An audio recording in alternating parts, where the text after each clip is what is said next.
They say we are all confined by the rules laid out before us. The universe has been made, the nations have been founded, and the laws have been enforced. Some things just cannot be changed. But there are those among us who have challenged the higher powers, refusing to bend to the ruling of others, knowing that the rules were there to be broken. Some call these people rebels, others say they're anarchists, but they simply see themselves as free to make their own rules, to make a world around them that's better suited for themselves. For they believe in one power, the power of homebrew.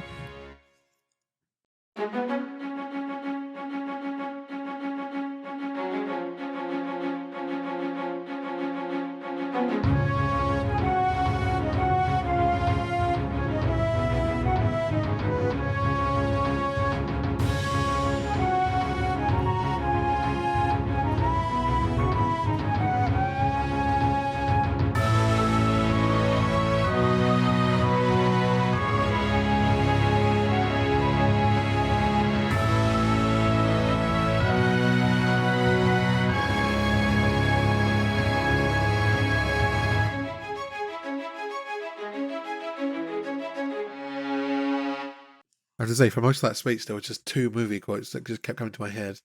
What's that? One from Harry Potter and the Order of the Phoenix, where Fudge is like, "Laws can be changed if necessary, Dumbledore."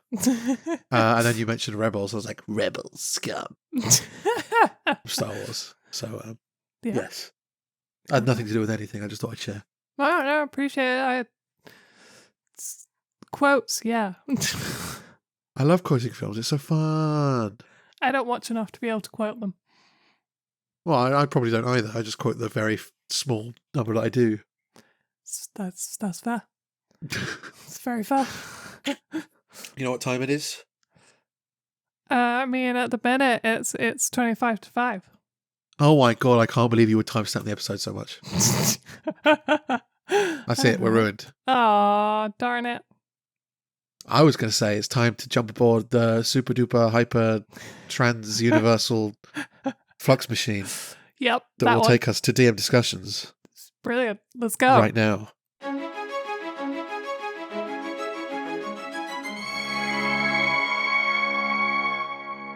Bang. We're there.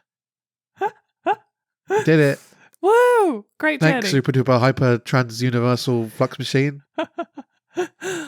Oh dear. That's the least bumpy ride we've ever had. So smooth.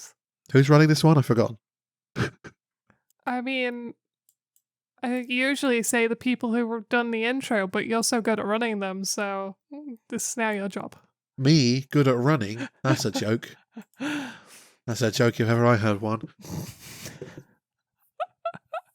I mean, it works for me because then you can actually say the intellectual stuff. I just introduce topics, so it works for me. So yes, as you may have gathered from Pine's delightful intro, today on episode 4 of Roleplay and Replay, we are talking about homebrew rules. Ooh. Was rules, right? Yeah. For a minute, then I was like, wait a minute, are we doing homebrew in general or homebrew rules? Homebrew rules. Because we're in 3 different campaigns. I've said this every episode. Every single one of them has slight differences, not just in the settings, obviously. Those are massive differences. But slight different ways in the way the DM chooses to run things. And I think they're fun and interesting to talk about.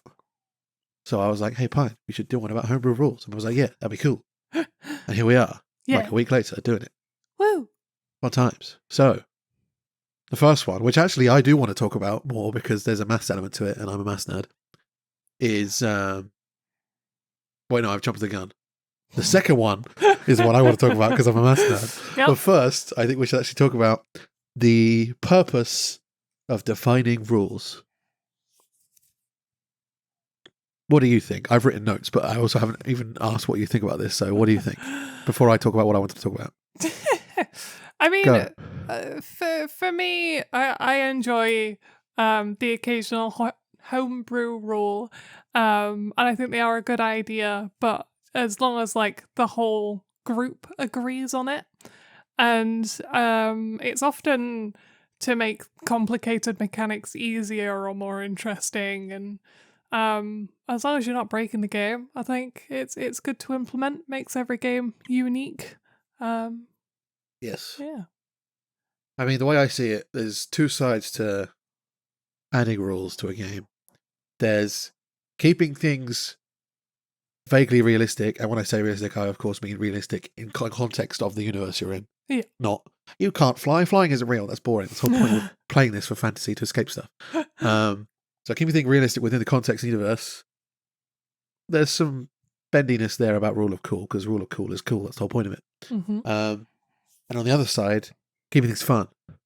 And for me personally, I feel like one of the most fun things you can do with these rules is add tension, which is why it's the reason for why I choose to do what I do in the thing we're going to talk about next, which is the fact that in all three of our campaigns, we have different rules for critical hits in combat. Boom, go with yours first. Oh, okay. Well, mine actually involves critical hits and critical fails. So if you or an enemy rolls a natural 20 or a natural 1, you roll another dice to determine the special effects. So you will always get your ×2 damage. So that's rolled. But then you could also get something like you've spotted a weakness in your opponent and you get a +2 to your next attack. Little bits like that. I'm looking at expanding these, so I've got bigger lists, some more fun things to do. But it's also the same for the fails when you're in combat. If you roll a natural 1, you could give enemies around you a free attack of opportunity or give them advantage on you in their next turn. But these are mostly in combat terms.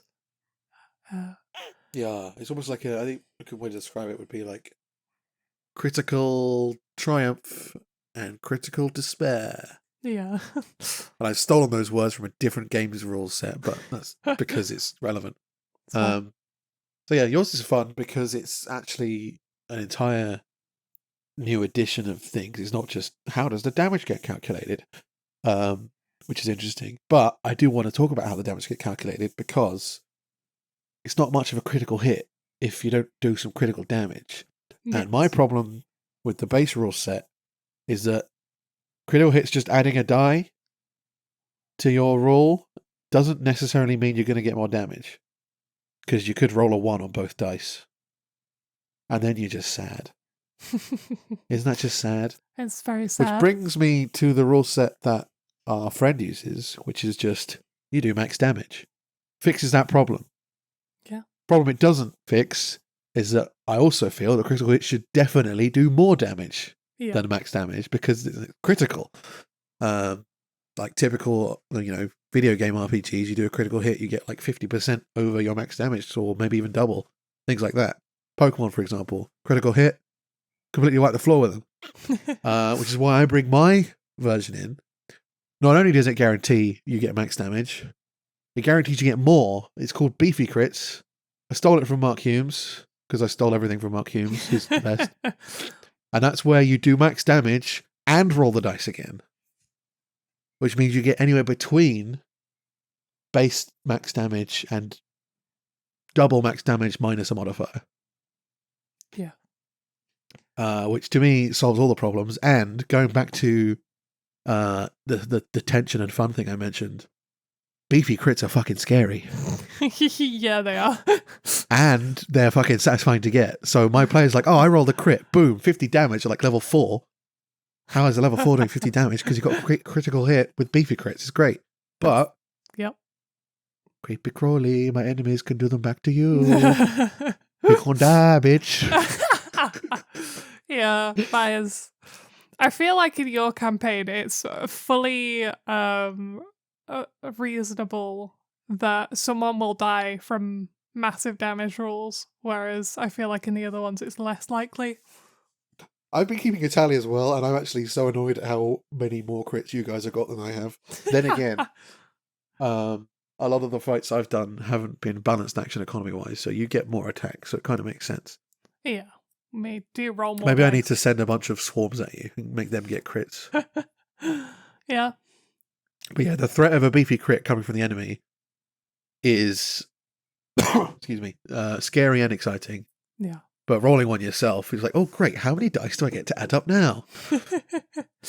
I actually played in another campaign with some workmates who did the same crit rules, and we were in a campaign that started at high level, so I had access to the spell Steel Wind Strike, which does something ridiculous like, is it 6d10 or 10d6? I can't remember. A lot of dice, and it targets 5 people at once, and I critted on like 3 out of the 5 hits because I had advantage on all of them.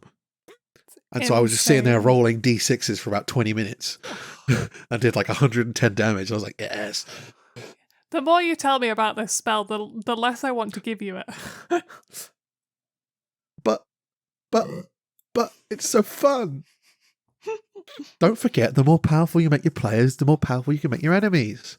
Oh, this is true. You need to subscribe to Forrest's theory on this, because he throws horrible enemies at us, and every time he starts a combat, I'm like, oh fuck, we're going to die. And somehow we don't, and I don't know how. But yes, beefy crits, recommend. Also like your system. Also kind of happy with Forrest's system, but I still think beefy crits are better. All three of our systems are better than base rules, is what I'm saying, in my opinion. You mentioned about you stealing yours off of Mark Humes. I actually stole mine from what's it called? Glass Cannon podcast. So they had cards at the beginning of theirs. So Pathfinder released like actual decks of cards with these on them. Critical fumbles and critical hits effects. So I kind of stole the idea from them, and I am sad that D&D don't do the same sort of cards. Interesting. Yeah. Well, you know what? Your method does actually wrap up nicely with the next point. Yep. Because another thing I do love adding, although I do feel like if I had my way, I'd add far too many and people get sick of using them, are randomized roll tables for various events, which is precisely what your crit system is. Yes. And I love it. It's good fun. Where else do you use them? Boom, go. I mean, you can use them while doing lots of traveling. So if you've got a few days of traveling, I know people have made their players roll a d20, and depending on the roll, depends, like if there's a weather event or, if they get attacked. I actually did that for your very first journey in Erois. Yeah.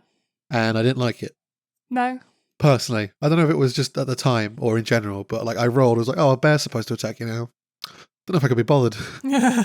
Don't know if it suits the timing.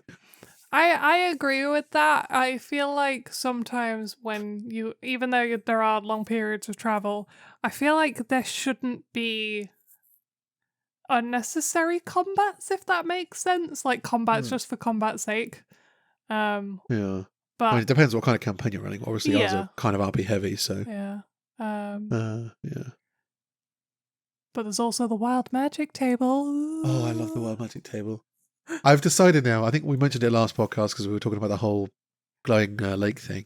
Yeah. I feel like any time magic could get involved in something and mess things up, I'm just like, wild magic table. Let's go. You have to see. There's lots of homebrew ones of those as well that you could look up. I might have to make my own as well. Yeah, definitely. I love random magical effects. They're the best.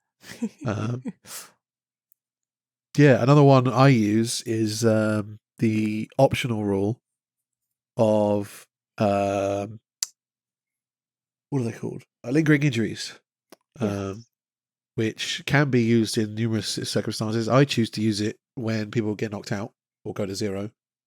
For some reason, I always forget and actually then ask them to do it when they wake up instead of when they get knocked out, because I always forget about it. But that's fine. I only used it twice so far, which I'm sad about. Well, 3 times technically. Once with an NPC. It's true. But some of them are really fun. And on both the times I've used it on a player, it's been boring because they roll really well. Yeah. Not that I want all of your players to be maimed, but at the same time, it adds to the narrative and it's fun. And, it's a challenge to overcome. How do I heal this when I'm only level 4 and I don't have major healing or whatever the spells are called? Didn't the NPC lose an eye? Yes. Yeah. Yeah, that's hilarious. So I got this table. Both the player characters roll 18 on it and get dazed for a minute, and then the NPC loses a fucking eye by rolling a 2. Oh, brilliant. Typical. Typical. But also fun. No. See, I am modifying some of my roles and how things happen in my game, and since I've come up with a slightly new,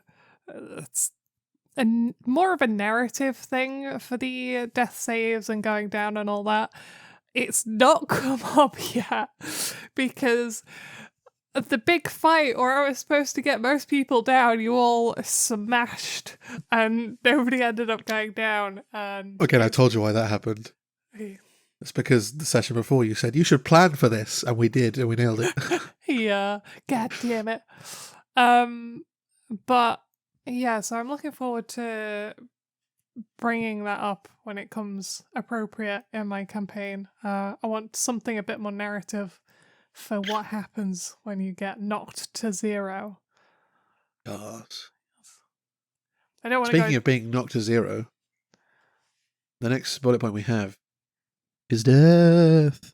Death. I don't actually remember what the official rules are for when a player dies, but, and I think we've spoken about this personally, maybe once briefly, I do like the idea of a reincarnation arc.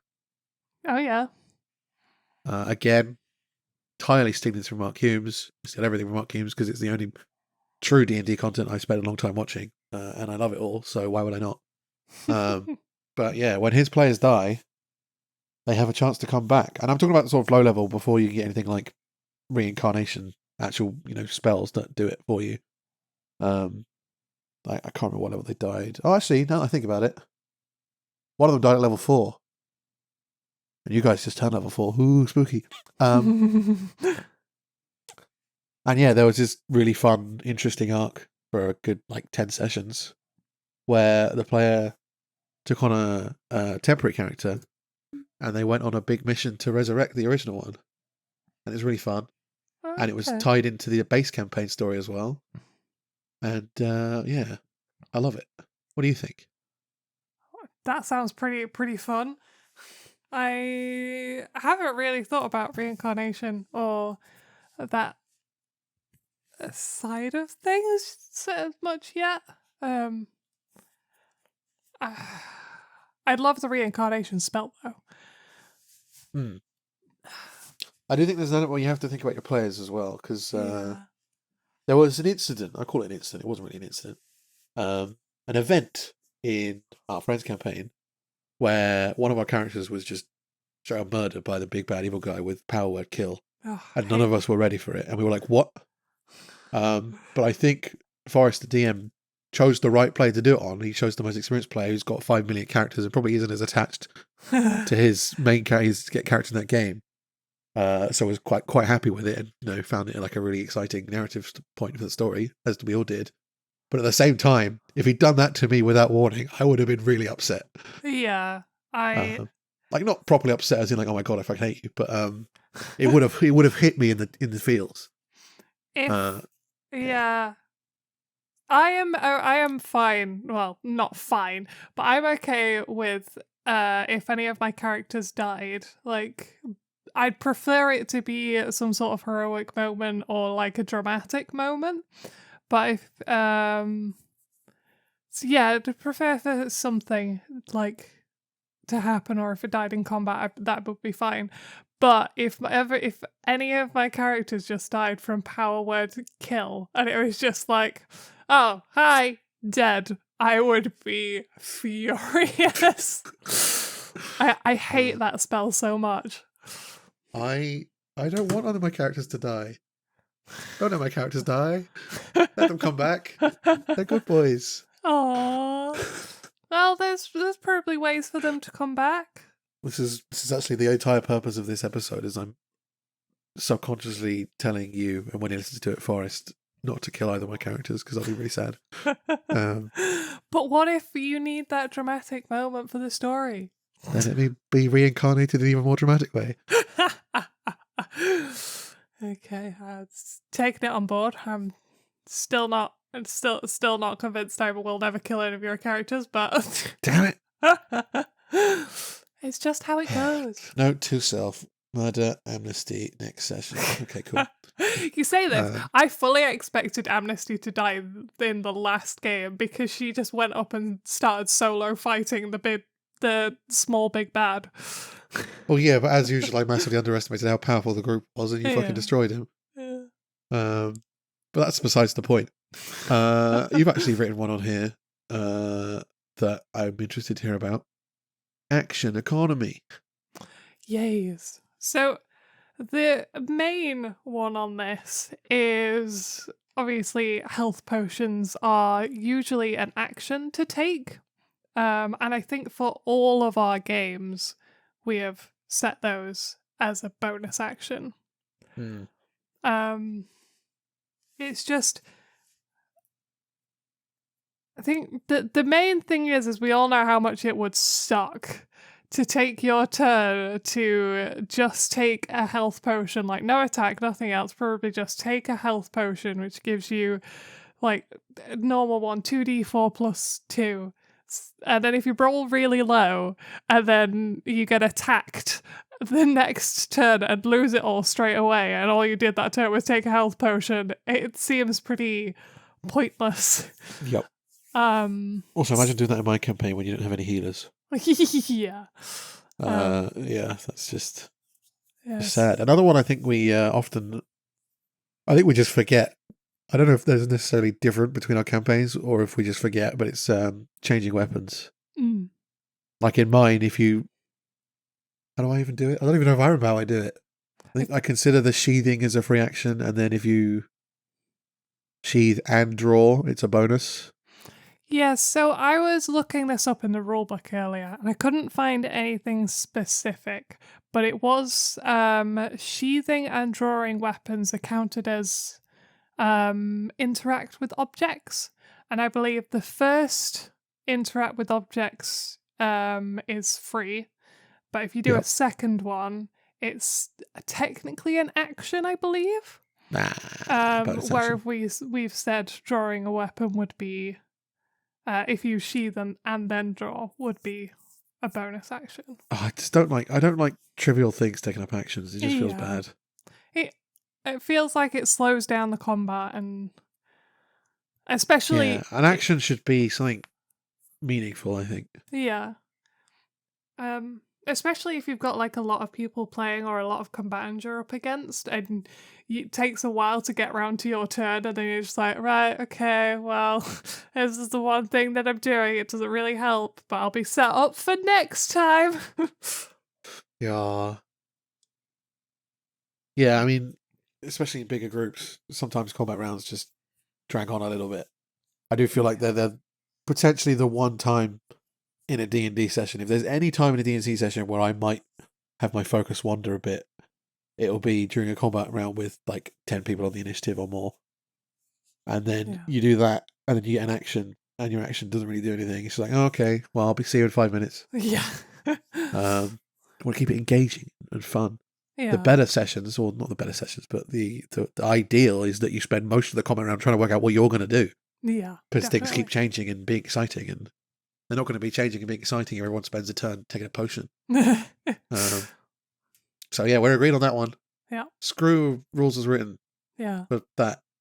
Boo. I think it just boils down to trying to make sure the players are having fun and keeping everything interesting and engaging for our groups, at least. Indeedy. Which brings us to the final plan point we had for this section, which is optional rules, which I knew we were running some optional rules, and I also knew there was a significant chunk of the Dungeon Master's Guide that I hadn't read. I just didn't realise how much there was in it, and I'm just sitting here like, I'm not really a DM, I'm just making it up. I don't know the rules. There's so many fun, interesting optional rules in there that, like, not only it would be fun to run, but also would be fun to be inspired by, to add your own. It's homebrew stuff. One that we've always done straight from the get-go. I don't know if it was because you did it in previous sessions or you just like the idea of it, is flanking advantage, which It definitely spices up combat if you have a map. I know some people do Theatre of the Mind stuff, but if you have the map or miniatures or a virtual tabletop, then strategizing your movement to give your friends advantage is considerably fun and useful.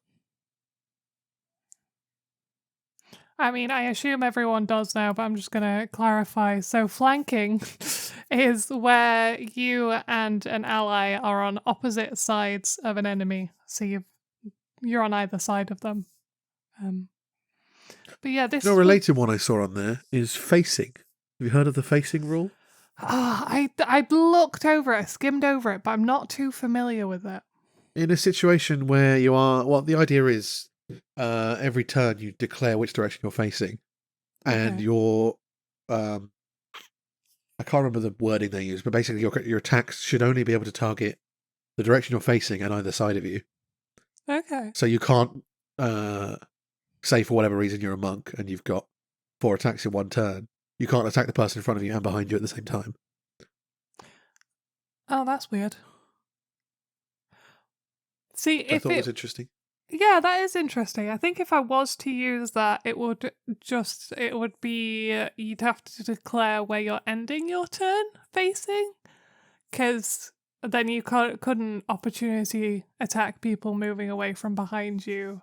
But when you're fighting, I think you're moving around and yeah, it's I think there was also interesting. something to do with maybe people having advantage if they come behind you. Oh, okay, yeah, that makes sense. Can't remember the details. Like Yeah. I said, I only skimmed over this myself and I've never read the Dungeon Master's Guide because I'm an idiot. But it's fun. I've already mentioned I'm a maths nerd. Diagonals drive me insane. I think the compromise that most people come up with, which is if you're in a square grid and every square is 5 feet, then every second diagonal counts as 10. It's close enough because it's based on the idea that square root of 2 is 1.4. If you times 10 by 1.4, you get 14. Obviously, square root of 2 isn't 1.4. I'm rounding up, down. 14 is close enough to 15. Sure, that works. But at the same time, whenever someone says, oh, I've got this thing in a such and such radius, I'm just like, I don't care how to calculate a radius on a square grid. Yeah. How much of the square has to be in the circle for it to count? Do we actually draw a circle, or do we draw a square line that looks like a circle, like something in Minecraft? What the fuck is a cone? What's a straight line that isn't up or down or left or right? Oh dear. See, it's the for bane me, of my existence. Areas of effect stuff for diagonals, I like to actually, because we use Roll20, put an aura on someone, and if someone's on a square and that aura takes up half or more of the square, then I say that they're in it. But I believe in the Dungeon Master's Handbook there is actually a guide for which squares would be affected in a cone, and in like area of effects and bits and pieces. Nobody got time for that. I'm in combat. I want things to happen now. Yeah. That's just me complaining. I'm complaining and not providing a better solution as well. That's the best kind of person, right? Obviously, someone who complains and it's just like, make it better, but doesn't give you any advice how. Sometimes you just need to vent. That's me. And then another optional rule, which I didn't even realise was an optional rule. I thought it was something we'd entirely homebrewed. And I think it's even relevant to D&D 1, but I hesitate to even go near D&D 1 because then we'll be getting into the matters of contemporary Wizards of the Coast shenanigans and politics and shit that just sounds like horribleness. But automatic successes on rolls, or even variable success, which I think all three of us, you, me, and Forrest, do automatically a bit. Even though technically base rules, it doesn't exist. In base rules, if you do a skill check, there's a DC. If you go over the DC, you succeed. If you go under the DC, you fail. End of story.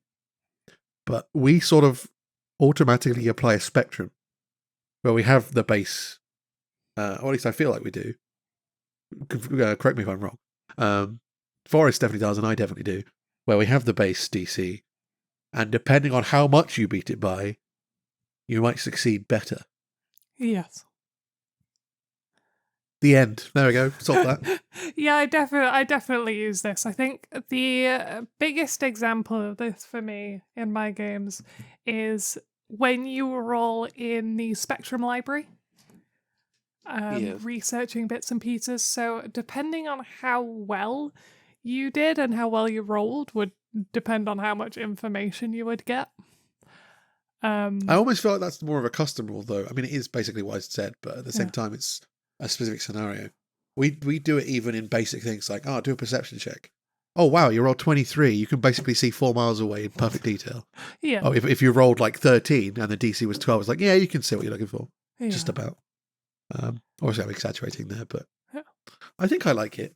Kind of, I mean, it happens in real life, right? You don't just succeed and fail. Yeah. You succeed and fail to a degree, which I think actually hints towards things I'm looking forward to discussing next time about other rule sets. Because Edge of the Empire has some interesting ways of... It almost has like 3 different tiers of success and failure, which I'll get into it next time, but... Alternative ways of using dice to calculate success are interesting, beyond just, you beat the DC by 5. Definitely. On this but yeah, point, I like that. I do like that point. Yes. Yeah. Just on this point as a side thing, natural 20s and natural 1s outside of combat. Yes, this was one of the things specifically brought up with 1D&D or D&D 1 or whatever the bloody it's called. Yeah. I seem to remember. I actually don't like the automatic success on those. I agree. If your modifier means you're below the DC, you fail. I agree. Otherwise, what's the point in having DC like 30 or anything? Yeah, see, I agree with this, with that reason, and also the other way. So you can get your, like, people who specialize in certain things can get, like, plus 12 modifiers. So basically, you're just like, my character's really fucking good at this. And then if you roll a natural 1, for that to be, well, you should know lots about this, but you know nothing. Or if you're supposed to be really good at climbing and you roll a natural 1, you fall and hurt yourself and all that shenanigans. That reminds me of another aspect from the same region of the Dungeon Master's Guide about automatic success. In fact, the main part that I completely forgot about, glossed over, is something that I assumed to be an actual rule, but turns out is optional. Is the idea of not actually asking for a roll if you think the character's good enough to do it anyway. Yes. I feel like there are some times where all 3 of us ask for a roll, we shouldn't. Yeah. Sometimes. This is something I've picked up only in the last few weeks, is that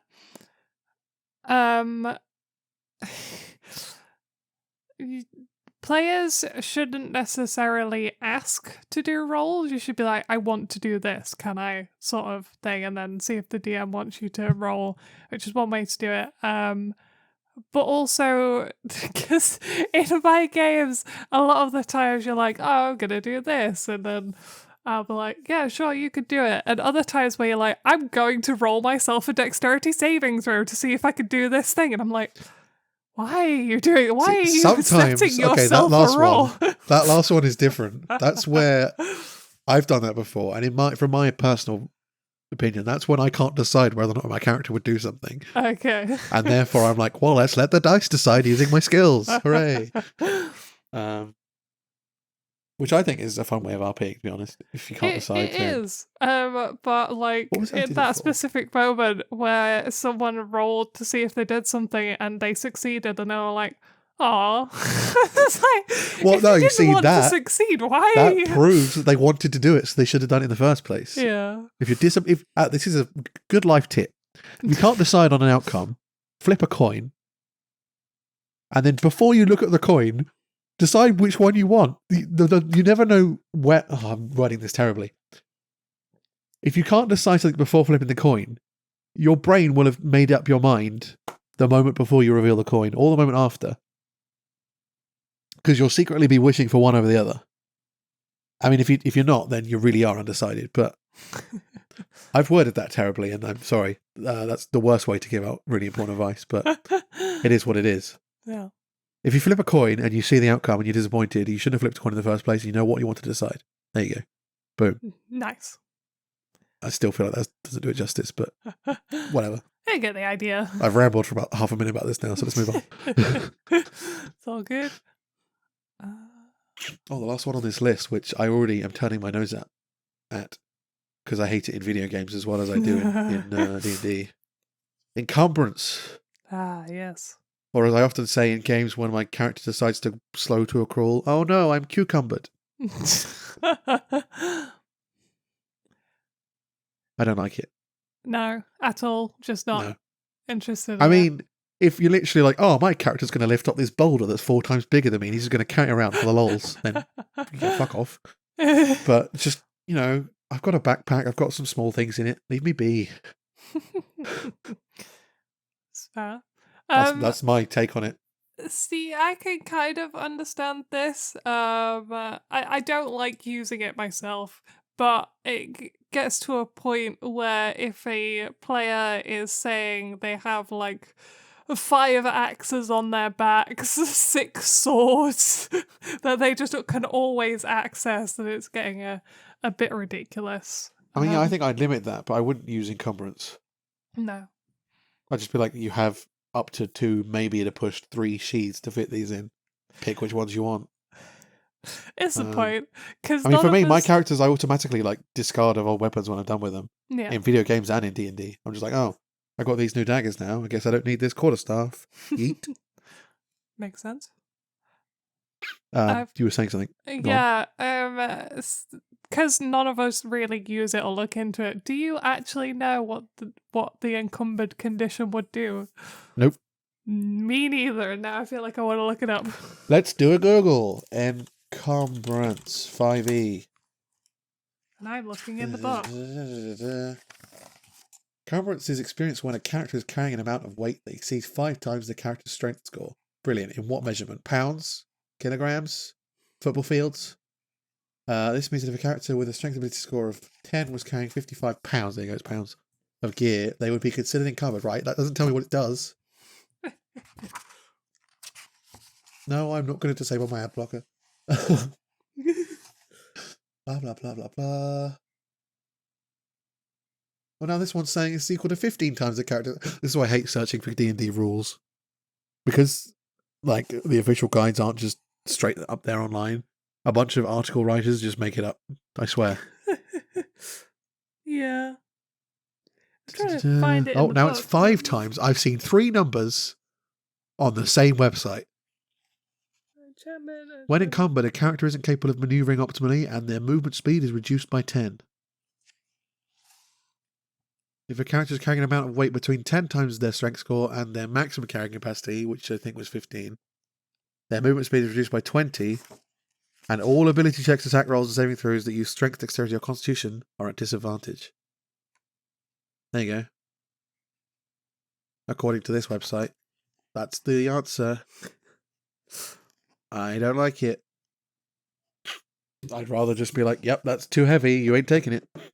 Yeah, you have disadvantage on attack rolls and saving throws using strength. Yeah. I just found it in the book. Yeah.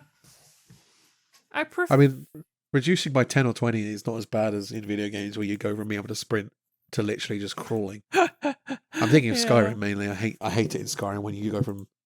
Yeah, it's just like, oh, help me. Yeah. Makes sense. Plus, the weighting system in Skyrim is garbage because you can carry like 2,000 wheels of cheese. But you can only carry like 5 axes. It's like, yes, these things weigh the same.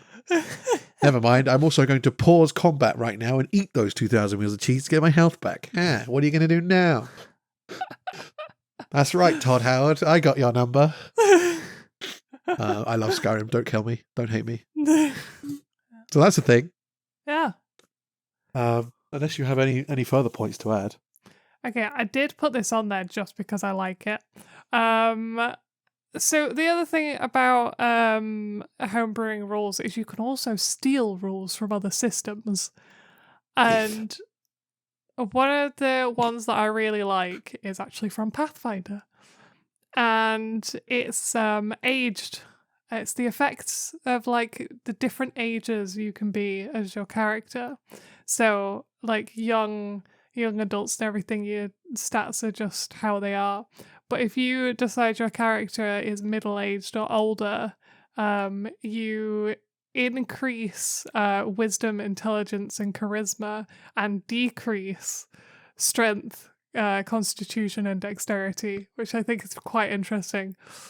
See, I do kind of like that, but at the same time, I feel like if people cared, then when they were deciding their base stats at the beginning of the game, they would have thought, "Oh, I'm an old character. I'm going to put more of my points into intelligence and wisdom." Things like that. I mean, it depends what system you're going for, though. Because some people use point buy, but some people also just roll their stats. So True. after you've rolled and put things in, you could just be like, "Oh, I've decided my character's older, so I'm gonna check with the GM to see if I can lower this, but increase that because of blah blah blah." Yeah. But yeah. I mean, whichever way floats your boat, really. Yeah. But yeah, that's an interesting one. Sounds fun. Yeah. Also, another sneak peek at next week's topic. Ooh, what's it going to be? We've mentioned Pathfinder and Edge of the Empire. Wow, wow, wow. Could there also be Call of Cthulhu? Cthulhu. Teaser. It's time to hop once again in the trans-universal bippity-boppity-boo machine. Boo. That's what it's called this time. Bippity-boppity-boo machine. It's not. This one isn't a vehicle. This is a thing you go inside and you press a button. It's like a trans-dimensional lift. I really hope that's not copyrighted. What, just saying words? Yes. I mean, I'm not trying to sell anyone anything. I can say words if I want to say words. You say words. To infinity and beyond. Oh no! Oh no!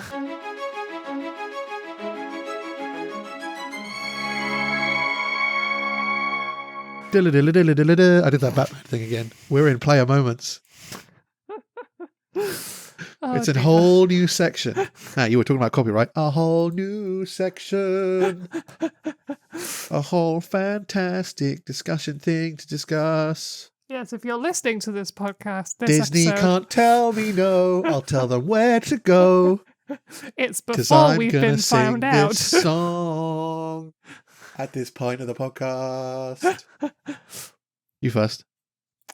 Oh, player moments, favorite player moments. We obviously mentioned, well, we didn't mention this in the podcast earlier, but we spoke about it earlier together. We experienced a big fight in your campaign, in which it seemed like people or devices, that it was like a magical item or something, had been possessed or mind controlled by some evil being, and we defeated them. And after doing so, we were visited by a couple of gods. Just a couple of gods. Like, yo, we're in the neighborhood. Some shit went down. What can you tell us about it? And what did you do? What did Amnesty do when the god said, the god of magic and wisdom, who knows as much as there is to know on this planet, looked you in the eye and said, "Is there anything more you can tell us?" I didn't tell him anything else.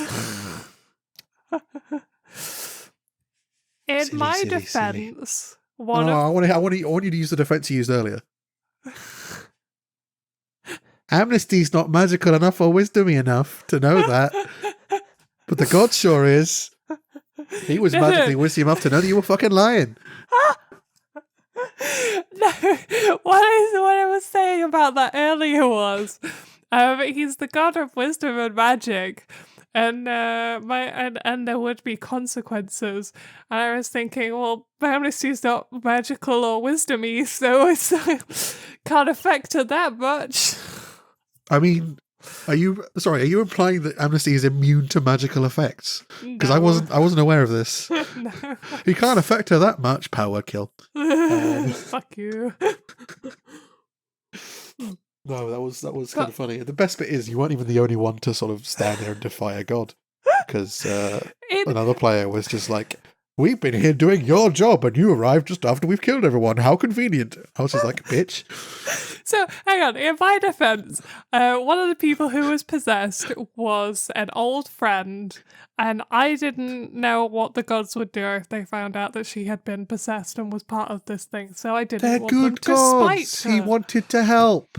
I didn't. She doesn't know that. He ain't going to go around smiting no one. It might be like she is possessed. She is not. She cannot be saved, therefore death. So my defense is that I was just trying to defend someone, whereas the other person was just straight up sassing a god for no reason. Truth.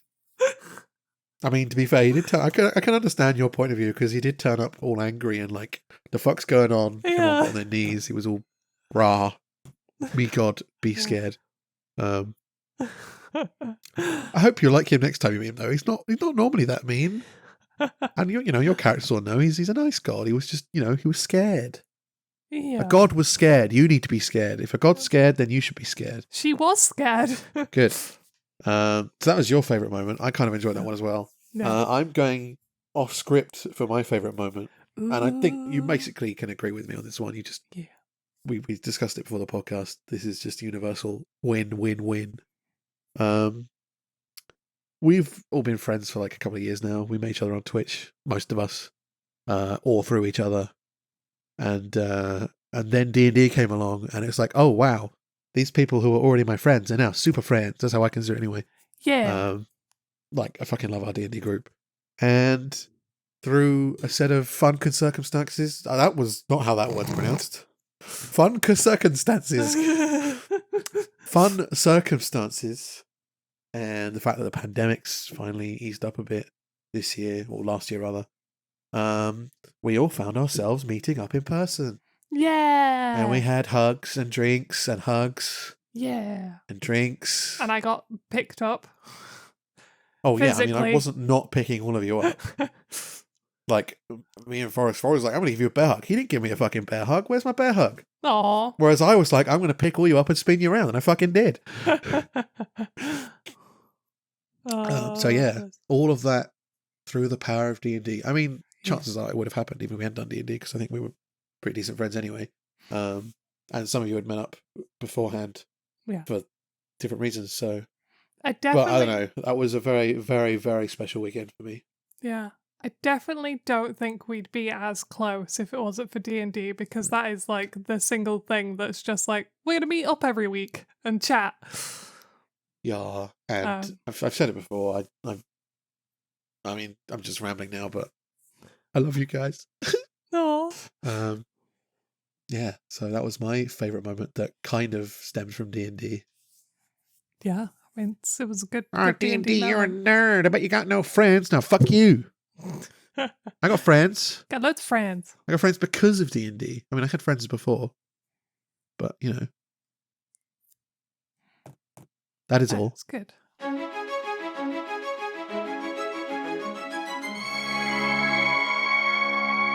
It's very good.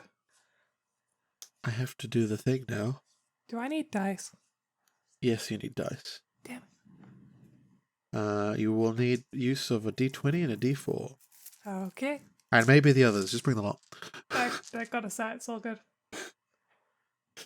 I got amnesty dice. Amnesty dice. Yeah, they're like purple with flecks of gold in them. Ooh. I love it.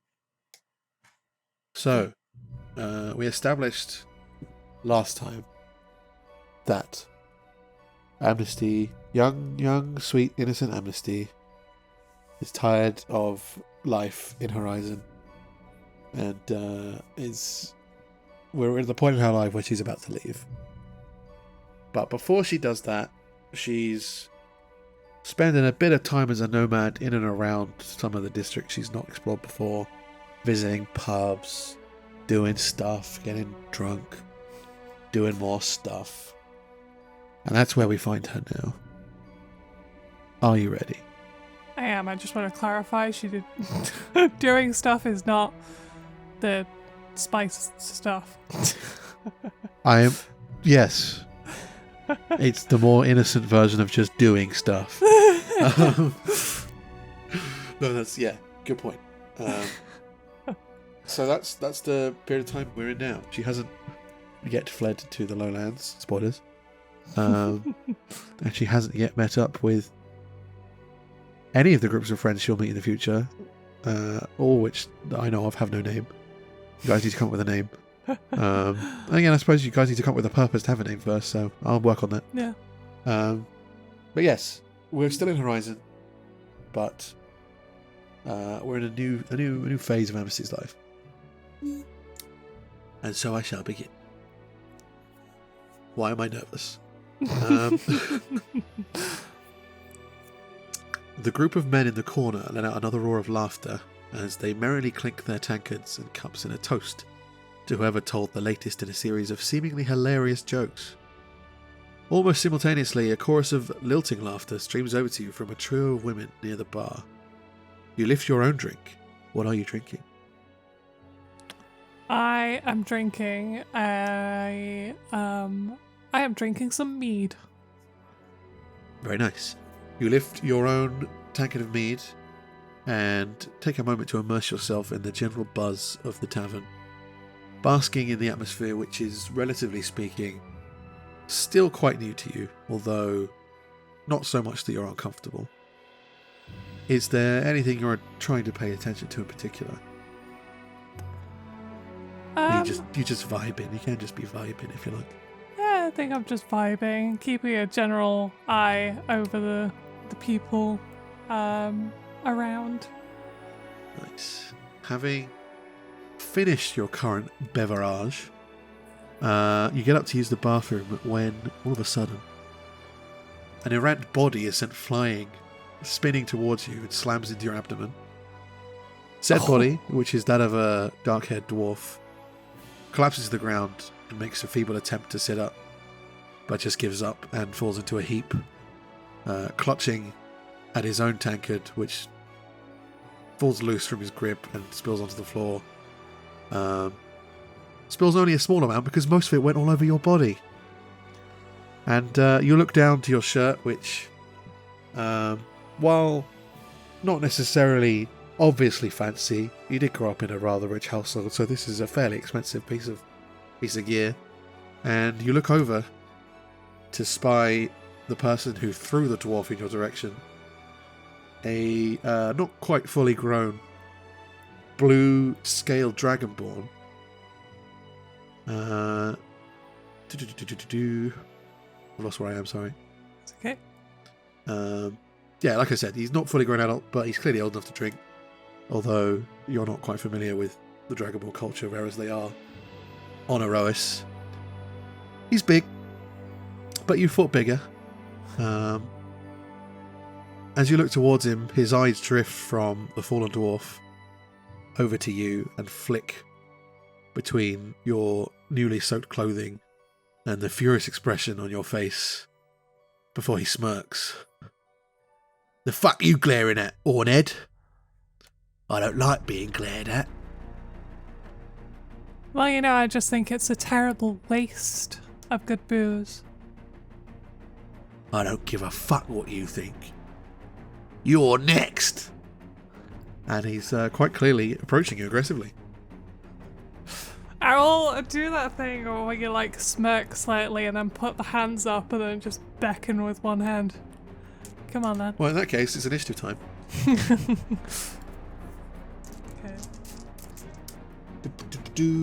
I don't actually have a light on, so I don't know if I'm going to be able to see my own dice.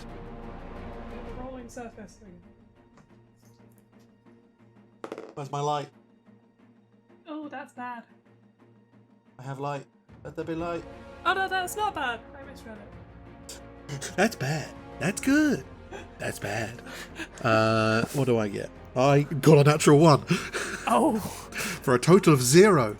I mean, I got a 15, plus if my dexterity is the same, then I got 19.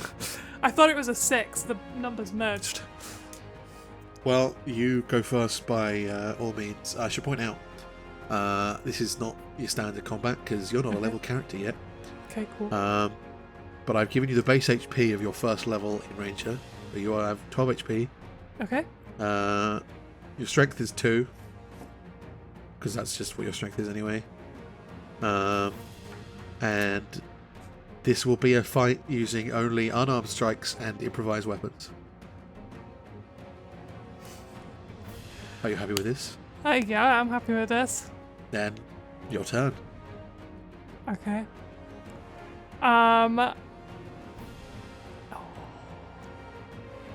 The first thing... sorry, I just remembered one of the other thing. I need you to do a con save. Oh, okay. And for every 2 you roll under an 18, you're going to get a -1 to your attack rolls for being drunk. And he's going to get the same. He's doing the same. Okay. Oh no. Oh no. Oh, maximum -4. I'm not going to be that mean. Okay. Because I rolled a 5. Oh dear, well, you're on -4. He gets a -3, so he's not much better off. Oh shit. Let me just write those down so I don't have to keep remembering. Does that mean your unarmed strike is now +1? Because it would have been +4. I think. Am I proficient in unarmed strikes at this time? Everyone is. Why not be +0, wouldn't it? Yeah, it's now +0. It's now just straight rolling. Okay, cool. Okay, go. Okay. By the way, how much we RP this is entirely up to you. You can just be like, I punch, and then roll. I punch, and then roll. Or, do fun stuff. Up to you. Go. Does he have a drink in his own hand? Nope. Okay. Darn it. I want to... Is there any bottles around anywhere? There's plenty of glassware all over the place. Okay. I would like to, as I'm sort of in that position, like, come at me, would like to grab a bottle with my tail and then spin around and smack him with it. Okay, I like it. This first one is going to be... It's going to be bludgeoning because the bottle is intact, but depending on how things go, it might shatter and then become a slashing weapon. So roll to attack. Okay. Well, that is a 17. That'll hit. Yay. You can have a D4 plus strength. Yay. That is 3 points of damage. 3 points of damage. Cool. And actually, let me just roll for this. Yep, the bottle smashes. That'll do. Looks like a more considerable weapon if you hold on to it. Cool. His turn. I'm assuming there's no bonus actions because there's no reason for there to be. No. Unless you just magically happen to have a potion of healing on you, but not that it would do much because you're full health. Let's go. 15. I never told you what your AC was. I'm assuming it's just going to be 10 plus Dex plus whatever the normal thing is. Without armor, it's just 10 plus Dex, so it would be 14. 14. Oh, I just hit that. Well, more than, whatever. He's just going for a regular old meaty punch, which shall do 2 damage.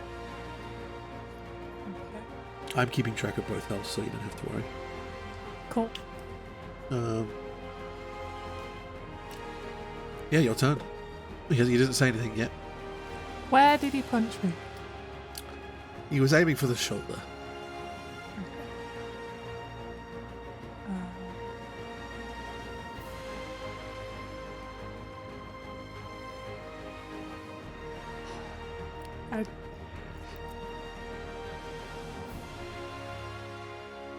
I'm trying to think about how to word this. It's aiming for the shoulder. Okay, I'm gonna kind of take that hit to the shoulder and sort of go flow back with it and bring up the opposite leg to like kick him in the chest. Go for it. Oh no, that's a 7. That's a miss. Darn it. Knew you'd be a fucking softie. And he's not really trying to be particularly martial with this. He's literally just brought up a great big meaty fist.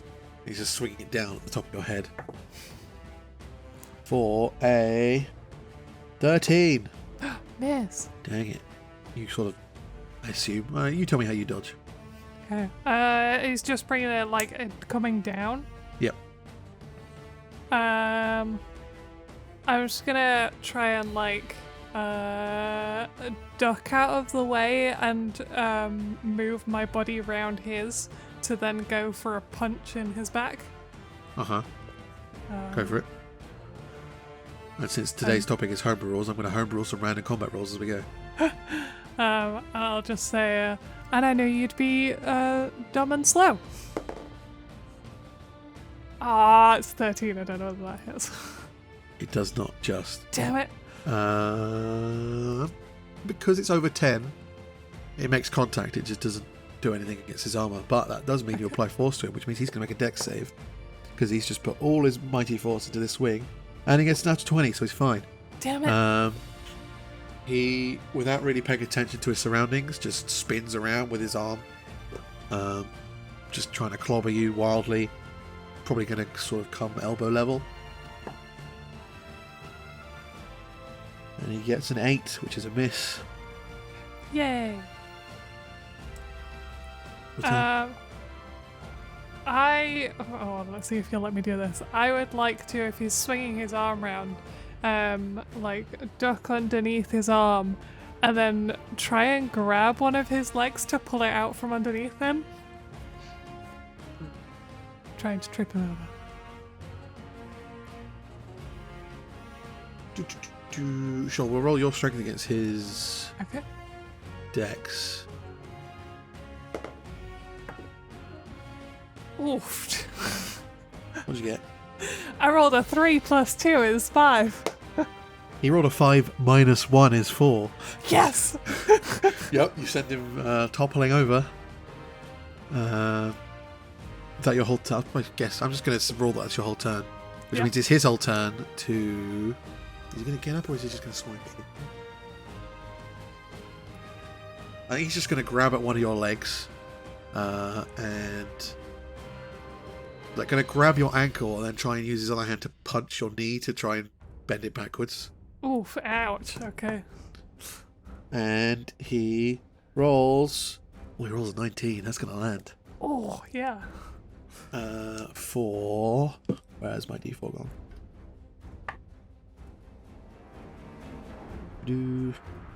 That's going to be 4 damage. Oof. Go down to 6. Okay. Your turn. He's still prone, so you can have advantage. Okay. Oh, actually, now that I think about it, that should have been with disadvantage. I'm going to do that again. Okay, he still rolled a 15, so that still would have hit. Okay.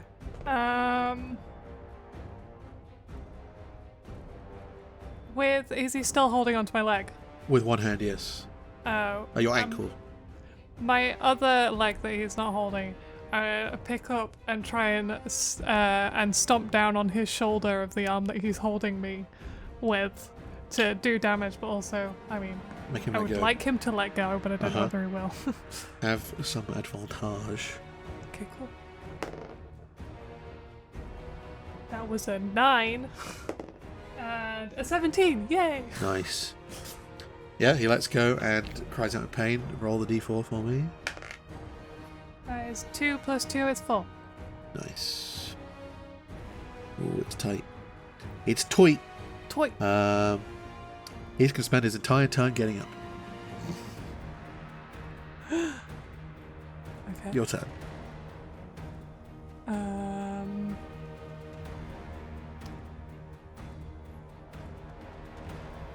Just a reminder, in case we haven't brought up this term, I don't even have these little mini RP sessions aren't using official D&D rules. It's just fun little mini things, and it's not how we DM normally. It's a fun little thing we do. Carry on. Yeah. Is there a stool around? Yep. Can I pick it up and smack it over his head? Yep. Cool. Oh. Natural 20! Nice. Beefy crit time. Yay! With a d6. So that does 6 plus... That does 8 damage automatically. Yay! Okay, well, And then roll on the d6. 2, so that's 10 damage. 10 damage. Ooh. So this stool crashes into his head and splinters into pieces. And he stands there for a second, and for a minute you think it hasn't done anything, because he's just completely stationary. And then after like a couple of seconds, you're like, oh, wait, what? And you look up into his eyes, and his eyes are completely glazed over, and he starts to tremble and wobble. And then he starts falling towards you. Oh god. Okay, try and just dive out the way. Yep, you tumble to the side, and he just fucking crashes into the floor, completely unconscious. The tavern, most of the people in the tavern start cheering, and you realise this guy's been just aggroing up everyone for the whole evening as soon as he got here. So, you're a bit of a small-time hero, people offering to buy you drinks, but then as you sort of, excuse me, stand there timidly, not really sure how to react because this is very new to you, you're pulled away into a back room by a sort of slightly commanding, stern, elderly woman who you recognise. She served you earlier today, and she's bossily batting people away, need to tend to her wounds, just going to clean her up a bit, then you can have your champion back. And because you're just sort of dazed by what's gone on, because this is maybe your second fight ever, you just sort of go with it. I'm going to say you're not as untrustworthy as you might be in the main campaign yet. You've still got a little bit of sort of childhood innocence. So you just trust this woman. And he's like, I need to tend to your wounds, blah, blah, blah, blah, blah. And then, hold on, I need to get into a voice for this one, because this is a voice. I've got a voice ready. So yeah, she's sitting there treating you. She's got some bits of cloth that she uses to clean your cuts and scrapes. And, applies some kind of herby smelling elixirs or whatever to any angry red marks. That'll prevent any bruising there, love. Barciaska, you've got your whole life ahead of you. Don't need to be marking your face permanently with ugly scars just yet, do you? Not for the likes of some dragonborn hatchling with more pride than sense. I suppose not. Not that you're doing much better at the moment, eh? I've seen the type before. Young, headstrong, rebellious. And yet there's a longing for more. I can see it in your eyes, in the expressions you hide until you think no one's looking. She examines your face intently. You miss the people you've left behind, but you don't miss the life you left with them. Any response? Or are you just flabbergasted? You've got a good eye. Take it from an old batty woman who's heard every version of every story there is to tell. From high and mighty sky princes to lowly taverners. They've all babbled their woes within earshot over one too many pints. There's a slight pause while she finishes tending to probably the nastiest cut from the first hit, I imagine. And you wince slightly at the slight stinging before she takes your hand in hers. We are what we leave behind. And all that we leave behind exists in the memories of those who affected us most. Whose memories do you want to live on in? Thugs like this lot? Unlikely. How much they drink and get their head smashed in. Now, not a young thing like you. You're a rarity, I can tell. There's potential there. And as she says there's potential, she puts her hand over your heart and smiles sweetly. Be as different and unique and rebellious as you like, yes. Be unbound and be your own person. But all that don't mean nothing if you don't find something that matters. Something to hold on to. Something more than spilled mead. Something worth fighting for. At this, she stands and makes to leave, and you sit up, sort of hold your head for a moment just to get your senses, and then look up, ready to respond. But she's gone.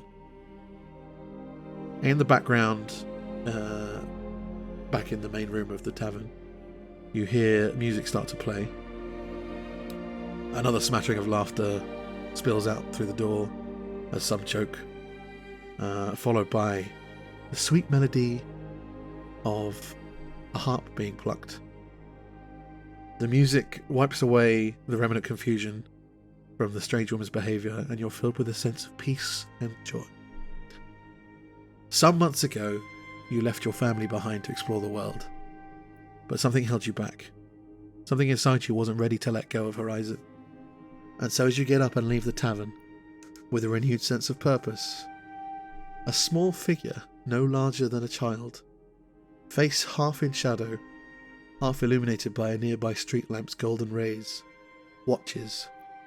This figure watches unseen, as your silhouette vanishes into the streets of Horizon for the last time in many years to come. The end. Oh, that was so cool! Oh. Did you get my hints? Your hints? My hints. I think I may have picked up on a bit. Good. Nice. Well, your reaction did wonders for me, because that made me feel much better, and it actually went well. Nice. Yeah. That was great. I love it. Fun stuff. I feel like this is turning into a trend with Amnesty, where I just throw a character at you and they give you really sage advice and then make you go on your way. It's great because at the moment, obviously, Amnesty's had this life of like a few nefarious deeds, but she's being put back onto the right course because of events and having to look after someone.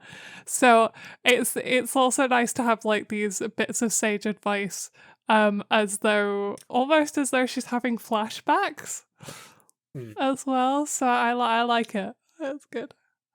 Nice. Yeah. Nice. I hope you had fun. Yeah. I kind of meant to leave more spots for you to respond, but I got too overwhelmed. That's okay. It's a really fun voice to do, even though it takes me like 10 years to get into it. Yeah. But yeah, did you notice anything strange, anything interesting? Put any puzzle pieces together? It's a very strange old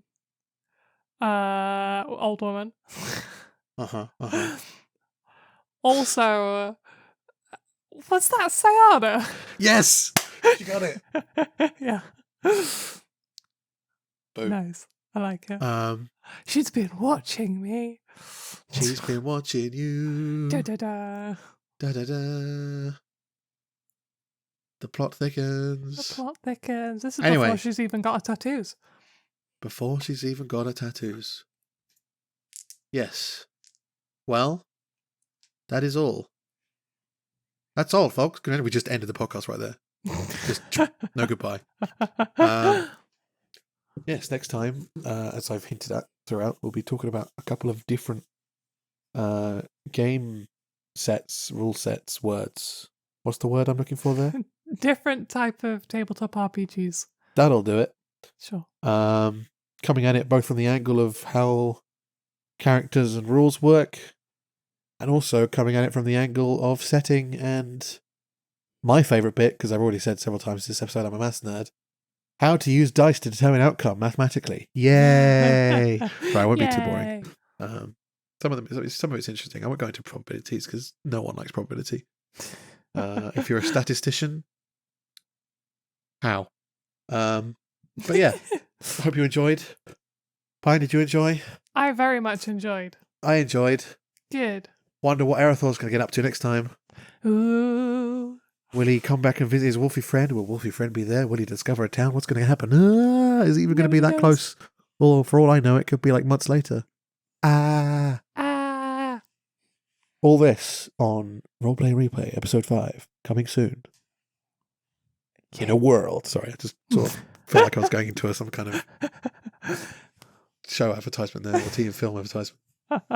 In a world where nerds talk to each other online and record it for no reason. But yeah, hope you enjoyed, and we'll see you next time. Bye. Bye. Blep.